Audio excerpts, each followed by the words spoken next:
बिना प्याज रसुण रे जह्नी आलूर तरकारी को गोटे थर एमती बनईकी देखु तो देखिए खावाई बहुत ही टेस्टी लगे। आईटी आपने तरकारी झोलर कंसिस्टेंसी तो देखुंत ये गोटे तरकारी को बनईदेले ना आपण मानक अलग करके डाली बनवाई पड़ोनी भात खावाई खाली भात रे कहीं तरकारी ना अन्य सब आइटम खावाई बहुत ही टेस्टी लगे।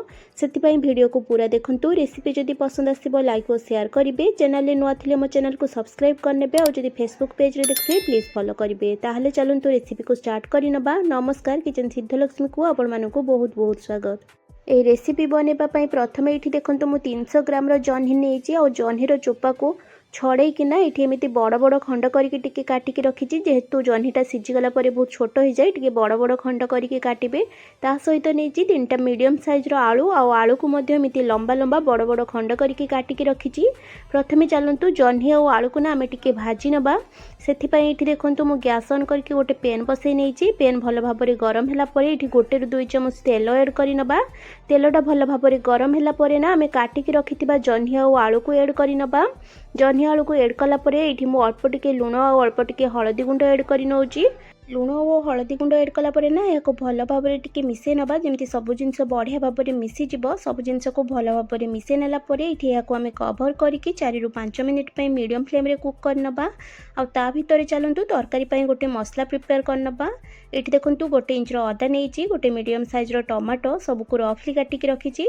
गोटे सुखिला लंका, 2टी ग्रीन गुजराती, 6-7टी गोलमरिच, 2 छोट खंड डालचीनी, गोटे चामच पोस्त, 6 ରୁ 7टा काजू। ता सहित ये देखो मु 2 चामच चीनाबादाम नहीं। मुझे काजू और चीनाबादाम मध्य आपण पाखे जदि कोटा ना यह बदल आपण मैंने धला राशि चारमगजर यूज करें। किंतु ये 3टा जिनस आपड़ी अल्प अल्प करके सब एड करके तरकारी को बनइबे ना तरकारी टेस्टा डिफरेंट आसो। खावाई बहुत ही टेस्टी लगे। एबे सबको आम भल भाव ग्राइंडिंग करनबा। से ये देखो मुझे गोटे ग्राइंडर जार नहीं जाए। आम रखि सब इनग्रेडिएंट को ना यही ग्राइंडर जार एड करनबा। अल्प पानी एड करके यार गोटे फाइन पेस्ट बनईकी नहीं आसवा।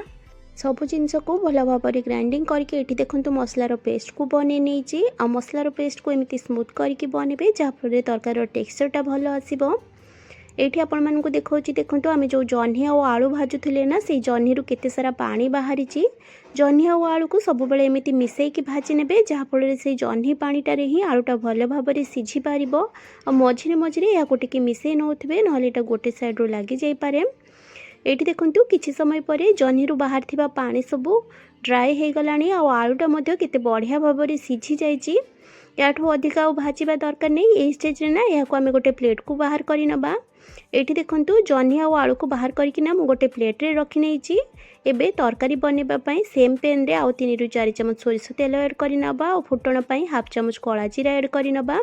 जीराटा फुटीगला बनईथिबा मसलार पेस्ट को ऐड करनबा। और गुंड मसला ये देखो 1/2 ଚାମଚ हलदी गुंड, 1 ଚାମଚ लंका गुंड, 1/2 ଚାମଚ धनिया गुंड और स्वाद अनुसार लुण ऐड कर नहीं। सबू जिनस को ना आम भल भाव में मिसई नवा।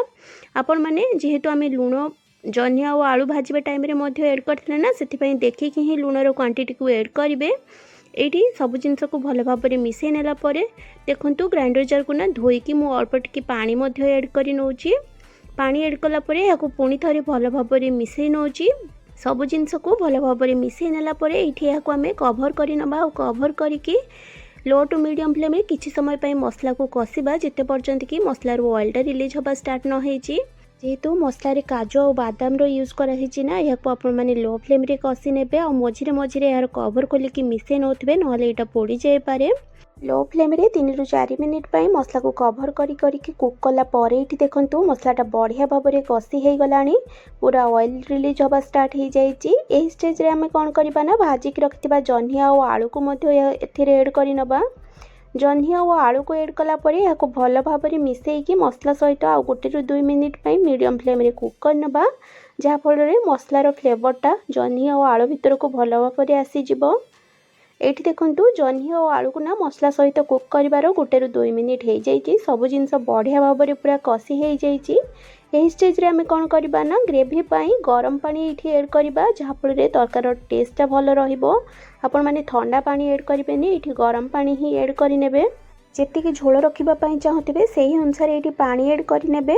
जेहेतु जह्नी और आलूटा भल भाव में सीझी जाइए या अधिक समय कुक करने दरकार नहीं। जस्ट 3 मिनिट ପାଇଁ ଏହାକୁ ଆମେ लो टू मीडियम फ्लेम रे कुक करनबा जेमति ग्रेवीटा बढ़िया भाव में पूरा फुटिकी रेडी हो एठी देखंतु सब जिनस को बढ़िया भाव में मिसेई नेला परे ना याको मु कवर करि नौची आ कवर करिकी 2 रु 3 मिनिट ପାଇଁ मीडियम फ्लेम रे कुक करनेबी लो टू मीडियम फ्लेम रे कवर करके 3 मिनिट कुक कला परे देखंतु कवर खोलुची आ एठी आपण माने तरकारी फाइनल लुकटा देखि पाउछंती झोलटा ना एठी पूरा परफेक्ट कंसिस्टेंसी को चली आसीची एटा ठंडा हैला परे आहुरी टिके मध्ये बहळिया हेजिवो तेणु आठो अधिक आ कुक करिबेनी ए स्टेज रे गैस रो फ्लेम को ऑफ करि नेबे जेहेतु आमे गरम मसला सब को मध्ये मसला सहित बाटी थिले सेति पई मो एठी आ गरम मसला मध्ये ऐड करूनी एठी हमर गरमा गरम जन्ही आलूर तरकारी सर्व करबा पई बिल्कुल रेडी हे जाईची आपण माने ए प्रोसेस रे निश्चय ही तरकारी को गोटे थर बनै कि देखंतु आ केमिति लागिला मते कमेंट सेक्शन रे निजर मतामत जणेबा पई जमा भी भूलिबेनी मां लक्ष्मी समस्तंकर मंगल करंतु एही कामना सहित आज पई रहूची पुणी आसीबी आ एको नुआ रेसिपी नेकी सेते बेले पर्यंत स्टे सेफ स्टे हेल्दी जय मां लक्ष्मी।